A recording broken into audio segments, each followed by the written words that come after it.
Hello friends. एक दैनिक समाचार पत्र में एक खबर छपी है कि प्राथमिक शिक्षक भर्ती जो लंबित है उत्तराखंड में काफ़ी लंबे समय से, इसमें काउंसलिंग के लिए शिक्षा विभाग के अधिकारियों की यहाँ पर एक बैठक बुलाई गई है। क्योंकि उत्तराखंड सरकार के द्वारा इसमें दिशा निर्देश दिए गए हैं कि जल्द से जल्द काउंसलिंग कराई जाए।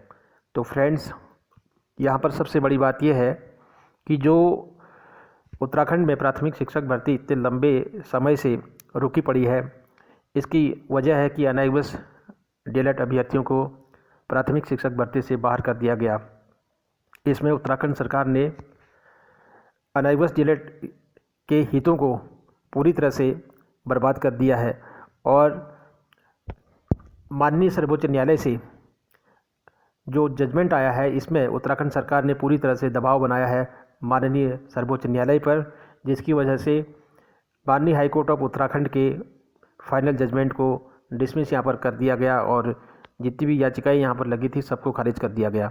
तो फ्रेंड्स, इसके लिए उत्तराखंड में जो भी अनावश्यक डीएलएड अभ्यर्थी हैं, उन्होंने अब मन बना लिया है कि माननीय सर्वोच्च न्यायालय में रिव्यू पिटीशन लगाई जाएगी और पुनः सभी साक्ष्य माननीय सर्वोच्च न्यायालय में प्रस्तुत किए जाएंगे और निश्चित रूप से अनावश्यक डीएलएड अभ्यर्थियों को यहाँ पर सफलता मिलेगी। तो फ्रेंड्स, एक तरफ अनावश्यक डीएलएड अभ्यर्थियों की यहाँ पर रिव्यू पिटीशन लगाए जाने की तैयारी अगर हो रही है, तो उत्तराखंड सरकार यहाँ पर फिर से उत्तराखंड में प्राथमिक शिक्षक भर्ती के लिए जल्दबाजी यहाँ पर दिखा रही है। तो इससे साफ जाहिर होता है कि उत्तराखंड सरकार फिर से जो है किसी प्रकार से भी अनावश्यक डीएलएड अभ्यर्थियों को उत्तराखंड प्राथमिक शिक्षक भर्ती में शामिल करने के विचार में नहीं है। तो फ्रेंड्स, इसके लिए आप सभी लोगों को एकजुट होना होगा और पूरी तरह से यहाँ पर संघर्ष करना होगा और इसके लिए पूरे देश में उग्र आंदोलन करना होगा। चूँकि इससे पहले मैंने एक वीडियो जारी किया था कि पूर्व शिक्षा मंत्री श्री प्रकाश जावड़ेकर जी के द्वारा एक वीडियो जारी किया गया था। उनके द्वारा स्पष्ट तौर पर कहा गया था कि अनावश्यक डीएलएड पूरे भारतवर्ष में मान्य है और जो भी इसके लिए नियम कानून और कायदे बने हैं, पार्लियामेंट में संसद के दोनों सदनों में विधेयक पारित करने के बाद अनावश्यक डीएलएड डिप्लोमा को यहाँ पर पूरी तरह से पूरे भारतवर्ष में मंजूरी मिली है। इसके अलावा एनसीटी के द्वारा लेटर जारी किया गया है सभी राज्यों के मुख्य सचिवों को और उसमें आदेश किया गया है कि अनावश्यक डीएलएड अभ्यर्थियों को प्राथमिक शिक्षक भर्ती में शामिल किया जाए। तो इतना सब कुछ होने के बाद भी उत्तराखंड सरकार यहाँ पर फिर से अपनी मनमानी कर रही है और अनावश्यक डीएलएड अभ्यर्थियों के हितों को यहाँ पर ध्यान में नहीं रखा जा रहा है, उनके साथ खिलवाड़ किया जा रहा है उत्तराखंड सरकार के द्वारा। तो फ्रेंड्स, अगर उत्तराखंड सरकार प्राथमिक शिक्षक भर्ती में अनावश्यक डीएलएड अभ्यर्थियों को शामिल नहीं करती है, तो इसका असर पूरे देश में देखने को मिलेगा। धीरे धीरे सभी राज्यों से अनावश्यक डीएलएड अभ्यर्थियों को दरकिनार कर दिया जाएगा। तो फ्रेंड्स, आप लोगों को ये भी पता है कि भारत के कई राज्यों में अनावश्यक डीएलएड अभ्यर्थी अभी शिक्षण कार्य कर रहे हैं। लगभग 2 साल से भी ज़्यादा का समय हो गया है कि उनकी सेवा को, उनके सर्विस को, और वो राजकीय प्राथमिक विद्यालयों में सरकारी टीचर के पदों पर कार्यरत हैं। तो लेकिन उत्तराखंड ही एक ऐसा राज्य है जहाँ पर अनावश्यक डीएलएड अभ्यर्थियों को बाहर कर दिया गया है। तो फ्रेंड्स, इसके लिए आप लोगों को सक्रिय होना पड़ेगा और जो भी यहाँ पर दिक्कतें यहाँ पर अनावश्यक डीएलएड अभ्यर्थियों को आ रही है, तो इसके लिए माननीय सर्वोच्च न्यायालय में जाकर के रिव्यू पिटीशन वहाँ पर लगाई जानी है और सभी साक्ष्य जो है पुनः वहाँ पर प्रस्तुत किए जाएंगे और निश्चित रूप से अनावश्यक डीएलएड वालों को यहाँ पर सफलता मिलेगी। लेकिन उत्तराखंड सरकार को अभी प्राथमिक शिक्षक भर्ती की काउंसलिंग के लिए जल्दबाजी नहीं करनी चाहिए। तो फ्रेंड्स, क्या कुछ इस न्यूज़पेपर में लिखा हुआ है।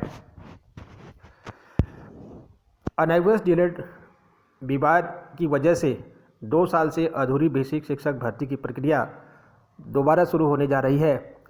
सरकार की औपचारिक मंजूरी के बाद बेसिक शिक्षा निदेशालय भर्ती की तैयारी में जुट गया है। बेसिक शिक्षा निदेशक रामकृष्ण उनियाल ने मंगलवार को सभी डीईओ बेसिक की बैठक बुला ली है। उनियाल ने बताया कि बैठक में भर्ती को लेकर कई पहलुओं पर निर्णय किया जाना है। विशेषकर काउंसलिंग की अवधि एक महत्वपूर्ण विषय है। कोशिश की जा रही है कि पूरे प्रदेश में काउंसलिंग एक ही दिन आयोजित हो। 28 नवंबर को सुप्रीम कोर्ट के आदेश के अनुसार अनआईओएस डीएलएड वाले बेसिक शिक्षक भर्ती से बाहर हो गए हैं। कोर्ट ने उन्हें बेसिक शिक्षक के लिए पात्र नहीं माना। पिछले साल दिसंबर में हाई कोर्ट ने अनआईओएस डीएलएड को भी भर्ती में शामिल करने के आदेश दिए थे। इस आदेश के खिलाफ दायर रिट पर सुप्रीम कोर्ट का आदेश आया था। तो फ्रेंड्स, यहाँ पर लगातार बार बार उत्तराखंड सरकार के द्वारा शिक्षा विभाग पर भी दबाव बनाया जा रहा है कि भर्ती प्रक्रिया को जल्दी संपन्न किया जाए।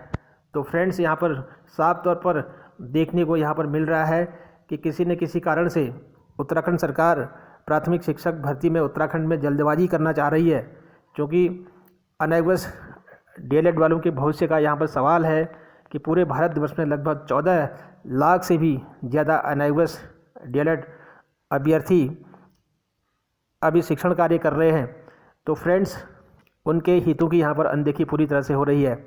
मैंने एक वीडियो जारी किया था अनआईओएस डीएलएड के चेयरमैन श्री चंद्रभूषण शर्मा जी के द्वारा साफ और स्पष्ट शब्दों में कहा गया है कि अनआईओएस डीएलएड डिप्लोमा पूरे भारतवर्ष में मान्य है।